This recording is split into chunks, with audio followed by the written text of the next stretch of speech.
जो सबसे पहला क्वेश्चन है दोस्तों, इलेक्ट्रो डिस्चार्ज मशीन में कटिंग टूल बना होता है। आपको बताना है जो इलेक्ट्रो डिस्चार्ज मशीन होता है उसमें कटिंग टूल बना होता है, और किसका बना होता है?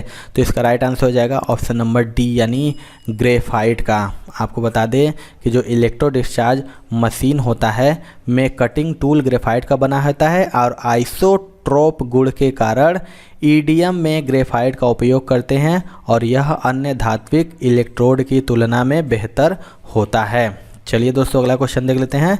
निम्न में से कौन एक तत्व है? आपको बताना है इन चारों में से कौन एक तत्व है। तो राइट आंसर हो जाएगा ऑप्शन नंबर डी यानी हीरा, डायमंड, जो कि एक तत्व है और यह कार्बन का अपर रूप भी है। यह विद्युत का कुचालक होता है, और इसके घनत्व की बात करें दोस्तों तो 3.5 G/cc होता है। डायमंड के एक्स किरण अध्ययन द्वारा ज्ञात हुआ है कि डायमंड में प्रत्येक कार्बन परमाणुओं की त्रिविम व्यवस्था होती है। अगला क्वेश्चन देख लेते हैं दोस्तों। अगर किसी घोल की pH 7 से कम है तो वह घोल होगा। मोस्ट इंपॉर्टेंट क्वेश्चन है। आपको बताना है कि अगर किसी घोल की pH जो है 7 से कम है तो वह घोल कैसा होगा। तो इसका राइट आंसर हो जाएगा ऑप्शन नंबर बी यानी अम्लीय होगा, एसिडिक। यानी अगर किसी घोल का pH 7 से कम है तो वह अम्लीय होगा। चलिए दोस्तों अगला क्वेश्चन देखते हैं। वायुमंडल में ऑक्सीजन का प्रतिशत कितना होता है? मोस्ट इंपॉर्टेंट क्वेश्चन ये भी है। आपको बताना है जो वायुमंडल होता है उसमें ऑक्सीजन का प्रतिशत होता है वो कितना होता है। तो इसका राइट आंसर हो जाएगा ऑप्शन नंबर सी यानी 21%। वायुमंडलीय वायु में ऑक्सीजन का जो प्रतिशत होता है 21% होता है, और नाइट्रोजन की बात करें दोस्तों 78% होता है, तथा शेष गैसें 1% होती हैं। तो चलिए दोस्तों अगला क्वेश्चन देख लेते हैं। मोहमापनी का उपयोग किसको मापने के लिए किया जाता है? आपको बताना है जो मोहमापनी होता है उसका उपयोग किसको मापने के लिए किया जाता है। तो इसका राइट आंसर हो जाएगा ऑप्शन नंबर ए यानी कठोरता को। मोहमापनी का उपयोग धातुओं की कठोरता मापने के लिए किया जाता है। आगे देख लेते हैं दोस्तों। सोडियम को किस में रखकर संचित किया जाता है? मोस्ट इंपॉर्टेंट है, मैक्सिमम बार ये एग्जाम में रिपीट होता है। तो आपको बताना है कि जो सोडियम होता है उसको किस में रखकर यानी रखा जाता है। तो राइट आंसर हो जाएगा ऑप्शन नंबर ए यानी मिट्टी के तेल में, केरोसिन में। सोडियम जो कि बहुत ही क्रियाशील धातु है और जो जल एवं जल वाष्प से बहुत ही शीघ्रता से क्रिया करके जलने लगता है, अतः इसे मिट्टी के तेल में रखते हैं ताकि यह वायु में उपस्थित नमी से क्रिया न कर सके। अगला क्वेश्चन देखते हैं दोस्तों। फेल्सफार अयस्क है। आपको बताना है जो फेल्सफार है वो इनमें से किसका अयस्क है। तो इसका राइट आंसर हो जाएगा ऑप्शन नंबर डी यानी इनमें से कोई नहीं। बता दें दोस्तों जो फेल्सफार होता है वो एल्यूमिनियम का अयस्क होता है, और फेल्सफार का जो रासायनिक सूत्र होता है दोस्तों वो होता है K2O.Al2O3.6SiO2। ये होता है इसका रासायनिक सूत्र। और बात करें फेल्सफार किसका है तो यह एल्यूमिनियम का अयस्क होता है। अगला क्वेश्चन देख लेते हैं दोस्तों। निम्नलिखित में सर्वाधिक कठोर धातु है। आपको बताना है इनमें से सबसे कठोर धातु कौन सी है। तो इसका राइट आंसर हो जाएगा ऑप्शन नंबर सी यानी प्लेटिनम। ये भी मोस्ट इंपॉर्टेंट क्वेश्चन है दोस्तों। प्लेटिनम जो कि सर्वाधिक कठोर धातु है। अगर क्रम से देखेंगे दोस्तों तो सबसे कठोर धातु प्लेटिनम हो गया, उसके बाद अगर देखेंगे तो टंगस्टन होता है दूसरे नंबर पे, फिर लोहा होता है, उसके बाद सोना होता है। अगला क्वेश्चन देख लेते हैं।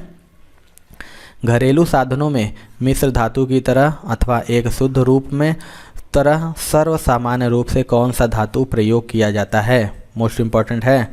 आपको बनाना है इनमें से कौन सी धातु है जिसका प्रयोग सामान्य रूप से धातु का प्रयोग किया जाता है। तो इसका राइट आंसर हो जाएगा दोस्तों ऑप्शन नंबर सी यानी तांबा, कॉपर। आपको बता दें तांबा जो कि सर्वमान्य रूप से घरेलू साधनों में प्रयुक्त होता है। इसका प्रयोग शुद्ध रूप में एवं विभिन्न मिश्र धातुओं के रूप में भी होता है, और यह बहुत कम सक्रिय धातु होने के कारण घरेलू उपकरणों हेतु सर्वाधिक उपयुक्त होता है। चलिए अगला क्वेश्चन देख लेते हैं दोस्तों। एक धातु प्रायः अतिचालकता करती है। आपको बताना है कि एक धातु प्रायः किसकी अतिचालकता करती है। तो राइट आंसर हो जाएगा दोस्तों ऑप्शन नंबर डी यानी क्रायोजेनिक तापमान पर। आपको बता दें ऐसे पदार्थ जिनमें विशेष परिस्थिति में विद्युत प्रतिरोध शून्य हो जाता है अतिचालक या सुपरचालक पदार्थ कहलाते हैं तथा उनका यह विशेष गुण अतिचालकता कहलाता है। अगला क्वेश्चन देखते हैं दोस्तों, प्रयोग करने तथा औजारों बनाने के लिए सर्वप्रथम किस धातु की खोज की गई थी। आपको बताना है कि जो वो सर्वप्रथम धातु कौन सी थी जिसका प्रयोग करने और औजार बनाने के लिए सर्वप्रथम प्रयोग किया गया था। इसका राइट आंसर हो जाएगा ऑप्शन नंबर सी यानी कॉपर तांबा। मानव द्वारा सबसे पहले खोजी गई यह धातु है और इस धातु के बने उपकरण हड़प्पा संस्कृति में भी मिलते हैं। अगला क्वेश्चन देख लेते हैं, निम्नांकित में से कौन लौह चुंबकीय है। आपको बताना है इनमें से कौन लौह चुंबकीय है। तो राइट आंसर हो जाएगा ऑप्शन नंबर ए यानी निकेल।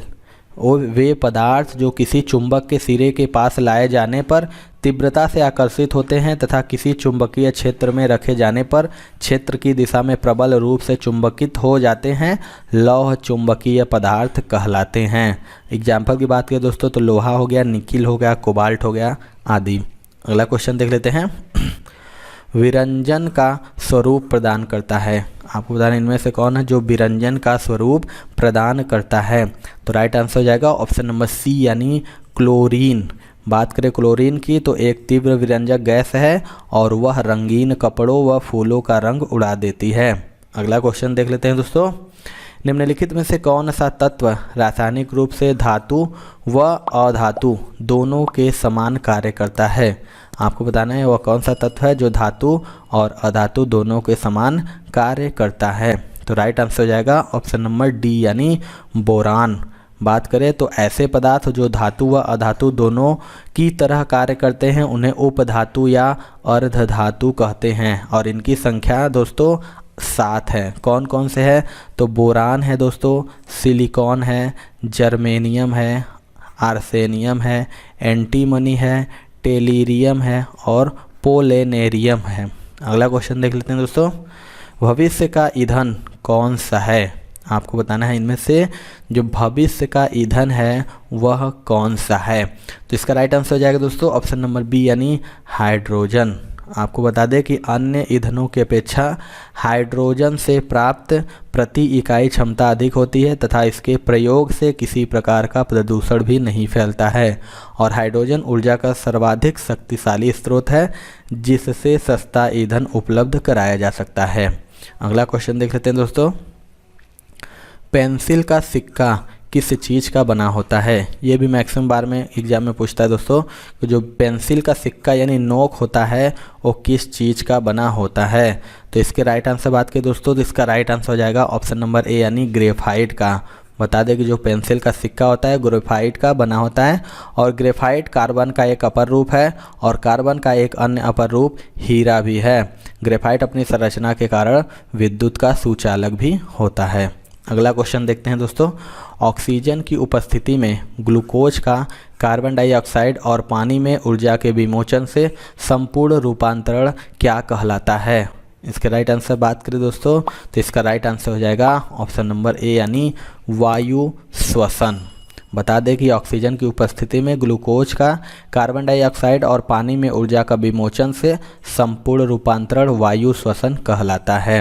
अगला क्वेश्चन देखते हैं, निम्नलिखित में से कौन सा ऑक्साइड उदासीन है। मोस्ट इंपॉर्टेंट है, यह भी मैक्सिमम एग्जाम में पूछता है। आपको बताना है इनमें से कौन सा ऑक्साइड उदासीन है। तो राइट आंसर हो जाएगा ऑप्शन नंबर बी यानी CO। CO की प्रकृति उदासीन है और यह स्वादहीन है और CO2 जो कि अम्लीय प्रकृति की है और बात करें दोस्तों Na2O की और CaO की तो यह क्षारीय है क्योंकि ये धातु ऑक्साइड हैं। अगला क्वेश्चन देख लेते हैं, सामान्यतया भर्जन किस अयस्क में किया जाता है। आपको बताना है इनमें से जो भर्जन होता है वो किस अयस्क में किया जाता है। तो इसका राइट आंसर हो जाएगा ऑप्शन नंबर बी यानी सल्फाइड अयस्क। आपको बता दें कि सांद्रित अयस्क अकेले या अन्य पदार्थों के साथ मिलाकर वायु की नियंत्रित मात्रा की उपस्थिति में बिना पिघलाए गर्म करने की क्रिया को भर्जन कहते हैं। अगला क्वेश्चन देख लेते हैं दोस्तों। निम्नलिखित में सबसे भारी धातु है, मोस्ट इंपॉर्टेंट, मैक्सिमम बार ये क्वेश्चन पूछता है, मोस्ट रिपीटेड भी है। आपको बताना है इनमें से सबसे भारी धातु कौन सी है। तो राइट आंसर हो जाएगा दोस्तों ऑप्शन नंबर डी यानी यूरेनियम। बात करें तो धातुओं में यूरेनियम सबसे भारी धातु है, क्योंकि इनका परमाणु भार 238 सबसे अधिक है, जबकि अन्य तीनों का जो परमाणु भार है इस प्रकार है। आपको बता दें कि जो यूरेनियम का परमाणु भार होता है मैंने बताया 238 होता है। अगर बात करें एल्यूमिनियम की परमाणु भार तो 27 होता है। तांबा की बात करें दोस्तों तो इसका 64 होता है, और चांदी की बात करें तो 108 होता है। अगला क्वेश्चन देखते हैं। ऑक्सी एसिटिलीन फ्लेम कटिंग के दौरान धातु कट जाती है। आपको बताना है ऑक्सी एसिटिलीन जो फ्लेम होता है उस कटिंग के दौरान धातु कट जाती है। तो राइट आंसर हो जाएगा ऑप्शन नंबर डी यानी गहन ऑक्सीकरण द्वारा। आपको बता दें कि एसिटिलीन गैस ऑक्सीजन के साथ ऑक्सी एसिटिलीन ज्वाला उत्पन्न करने के काम आती है, और इस ज्वाला का ताप बहुत अधिक होता है, इसलिए गहन ऑक्सीकरण के कारण धातु कट जाती है। अगला क्वेश्चन देख लेते हैं दोस्तों। निम्नलिखित में कौन सी निष्क्रिय गैस है। आपको बताना है कि इनमें से कौन सी गैस निष्क्रिय है। तो इसका राइट आंसर हो जाएगा ऑप्शन नंबर सी यानी ऑर्गन गैस। ऑर्गन जो कि एक निष्क्रिय गैस है, और यह रासायनिक रूप से अक्रियाशील है, और अक्रिय गैसों में सबसे पहले ऑर्गन की ही खोज की गई थी। अगला क्वेश्चन देखते हैं दोस्तों। उद्योग में प्रयुक्त रसायनों का प्रचुर स्रोत है। आपको बताना है इनमें से उद्योग में प्रयुक्त रसायनों का प्रचुर स्रोत कौन सा है। राइट आंसर हो जाएगा ऑप्शन नंबर ए यानी कोक। बता दें उद्योग में प्रयुक्त रसायनों का प्रचुर स्रोत कोक है। अगला क्वेश्चन देख लेते हैं दोस्तों। पोर्टलैंड सीमेंट के प्रमुख संगठनों में शामिल है। आपको बताना है जो पोर्टलैंड सीमेंट होता है उसके प्रमुख संगठकों में क्या क्या शामिल है। तो राइट आंसर हो जाएगा ऑप्शन नंबर डी यानी लाइव, सिलिका और एल्यूमिना।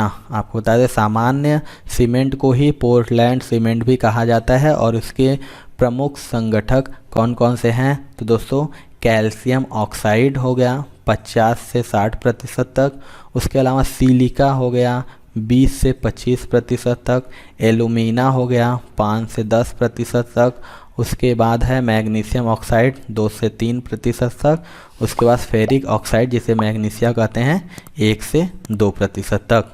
अगला क्वेश्चन देख लेते हैं। टैबलेट या पाउडर वाली दवा की बोतलों में सिलिका की जेली की एक छोटी सी थैली होती है, क्योंकि सिलिका की जेल। आपको बताना है इसका राइट आंसर क्या होगा। तो इसका राइट आंसर हो जाएगा दोस्तों ऑप्शन नंबर सी यानी नमी को सोख लेती है। आपको बता दें टैबलेट या पाउडर वाली दवा की बोतलों में सिलिका की जेली की एक छोटी सी थैली होती है, क्योंकि सिलिका की जेल नमी को सोख लेती है। तो ये थी दोस्तों आज की वीडियो। आपको वीडियो कैसा लगा कमेंट सेक्शन में ज़रूर बताइएगा।